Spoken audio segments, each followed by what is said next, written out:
And so this particular presentation is about sentence revision. All right, and so many different kinds of sentence revision.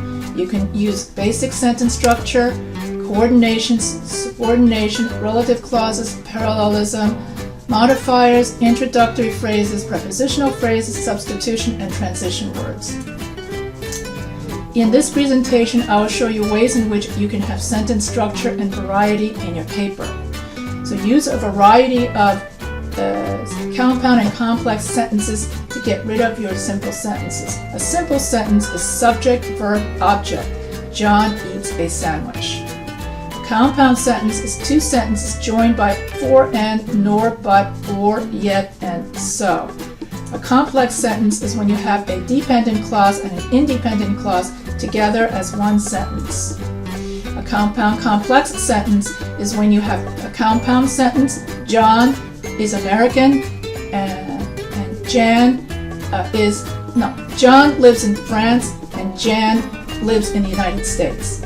So that's a compound sentence. Then you add in the dependent clause, John, who is French, lives in France, but Jan, who is American, lives in the United States. So that's an example of a compound complex sentence. You can also make two sentences come together by using but. So John ate his sandwich, but Mary ate her salad. You could also put two sentences together by having a subordinating conjunction while John ate his sandwich, Mary ate her salad. And when you have a compound sentence, both sentences are of equal importance. And when you have a complex sentence, one sentence is more or less important than the other. You can use relative clauses, who, whom, and whose, to combine two sentences together. And so here you have, when you have two subjects that are the same, and it's a person, then you use who. So instead of saying Jacques is French and Jacques lives in Paris, combine the two sentences together. Jacques, who is French, lives in Paris. Instead of saying the table is antique, the table is made of wood, you have to say the table which is antique is made of wood. So use which. We have two of the same object, two of the same places, then use where. So instead of saying John lives in Los Angeles, it is smoggy in Los Angeles. You would combine the two sentences together with where. Los Angeles, where John lives, is smoggy. And then when you have two possessions, okay, then you can combine the two sentences together with whose. So instead of saying the plane engine fell out, the plane crashed to the ground, you would say the plane whose engine fell out crashed to the ground. And then you can use more relative clauses to put two simple sentences together. So Indiana used to be an agricultural state. Indiana was to attract more industry. So Indiana, which used to be an agricultural state, attracts more industry. And here you have the camera was not packed well, it was damaged. And then you would use that, because camera and camera. The camera that was not packed well was damaged during the move. So that's how you would use relative clauses to combine two sentences. You can use a participle. So present participles end in ing. For example, speaking, carrying, wearing, dreaming. Past participles end in ed, end, n, or t. And so examples would be worried, eaten, saved, seen, dealt, taught. And so that's how you would. So an example. Wei Xie was surprised to get a phone call from his sister. He was happy to hear her voice. Then you can shorten it, and you get surprised to get a phone call from his sister. He was happy to hear her voice. Or surprised to get a phone call from his sister. He was happy to hear her voice again. So you can use participles or participials. You can also change the sentence into a prepositional phrase by using a preposition shows time and place. So you can change one of the sentences into a prepositional phrase, and then then you can, like you have the university is facing pressure to cut its budget. It has eliminated funding for important programs. And so here you have two independent clauses. So you're going to combine them into one sentence. Under pressure to cut its budget, the university has eliminated funding for important for important programs. You can add adjectives to expand your sentence. I gently applied a sticky new Band-Aid to the deep ragged cut on my finger. Or you can add more verbs. The truck bounced off a guardrail, sideswiped a tree, and plunged down the embankment. You can use parallel structure. John likes eating, shopping, and napping. So instead of saying John likes to eat, John likes to shop, John likes to nap, in 3 different sentences, you combine it with parallel structure, eating, shopping, napping, to shop, to eat, to nap, and that way you use parallel structure in order to combine the sentences together. You can use compound subjects. Mary and John went shopping at the mall. Harry and Jane went to the party.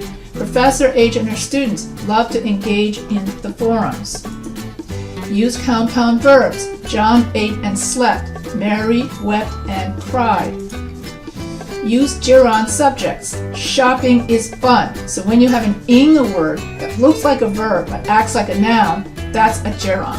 And so here you have shopping is fun, eating at a restaurant is fun, spending money is easy, earning money is hard. Use descriptive language. So instead of just saying the airplane landed at the airport, use more adjectives. The long, scary green fanged monster bit into the villain. The huge, packed airplane landed in the middle of a fog. And use active voice. In other words, that's when the subject does the action. In passive voice, the subject receives the action. The stream was diverted by the engineer. So the stream is receiving the action of being diverted. So you want to use active voice to make your essay much more active. So sound more dynamic. And so the engineers diverted the stream. Here the engineers are the ones who did the action. And so you want to avoid passive voice in your essays. And then you can always add another sentence, okay? Like adding so, okay? So bananas were on sale. I bought a bunch for my lunch, right? So add a coordinating conjunction. Bananas were on sale, so I bought a bunch for my lunch. Or you can add a subordinating conjunction. Even though I couldn't afford them, bananas were on sale. And here's some more examples of subordination. So you can if you add words like after, although, because, even if only, rather than, any of these subordinating conjunctions, then you create a complex sentence and then you can combine 2 sentences together. Okay, you can add an introductory phrase. Puzzled by their freshness, bananas were on sale this week. Hoping to buy fresh fruit, bananas were on sale this week. Surprisingly, bananas were on sale this week.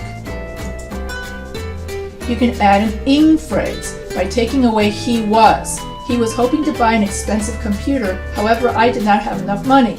So here you have 2 separate sentences, and you can combine those 2 sentences by saying, hoping to buy an expensive computer, John did not have enough money.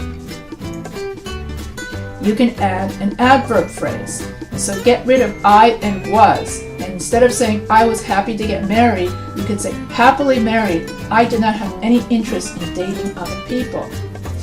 And so here you can have different ways in which you could say the same sentence. So don't start your sentence always the same way. And so here, the biggest coincidence that day happened when David and I ended up sitting next to each other at the Super Bowl. And so here you have many different ways of saying the same sentence. Coincidentally, David and I sat next to each other. By an amazing coincidence, we sat next to each other. Sitting next to David was a tremendous experience, a coincidence, and so on and so forth. When I sat down at the Super Bowl, I realized I was next to David. So you're going to have many different ways in which to start a sentence. When you edit your paper, focus on one sentence at a time, and then think of different ways in which you can vary your sentence and combine your sentences together. You can add more specificity to your essay. So instead of saying, I love my job, you substitute more words. You say, I love teaching students and being a teacher. So that makes it much more specific, much more descriptive. You can use transition words. So instead of saying and all the time, you can say therefore, in addition, furthermore, moreover. Use transition words of opposition instead of but all the time. However, on one hand. So Google yourself a transition word list so that you don't have to say but, and because all the time, and you'll have yourself a transition word list so that you have different ways of saying and, but, and, because. You can use a Roget's thesaurus to find synonyms to common words so you don't repeat the same words all the time. A Roget's thesaurus is a dictionary that lists synonyms or words that mean the same thing as the word you are using. You can also go to thesaurus.com to get an online version. Here's an example. So here you have first rate. So instead of saying first rate, first rate, first rate, you can use the thesaurus and find different ways of saying first rate, like champion, super, incomparable, and supreme. So these are all synonyms to the word first rate, and you get to expand your vocabulary. Alternate and vary the length of your sentences. Don't just have simple sentence, simple sentence, simple sentence, simple sentence. You should have a simple sentence, then a compound sentence, then a complex sentence. So that way you have sentence variety. So in the first example, it's all simple sentences. It's very boring. In the revision here, then he changed it and have compound sentences, complex sentences. So you want to mix it up in order to have a good, in order to have sentence variety. And so having sentence variety is a part of your grade. You don't want to end up with simple sentence, and simple sentence. And so what you have to do is when you revise, you have to look at your sentences to make sure that you don't have all the simple sentences. Otherwise, it's too choppy. And so, in conclusion, what did you learn about sentence variety from this presentation? What techniques will you use to vary your sentence structure? Was this presentation helpful? So, are there any other topics you would like me to cover? So take a look at the table of contents in your Langen textbook for ideas. So if you have any questions about sentence variety, feel free to email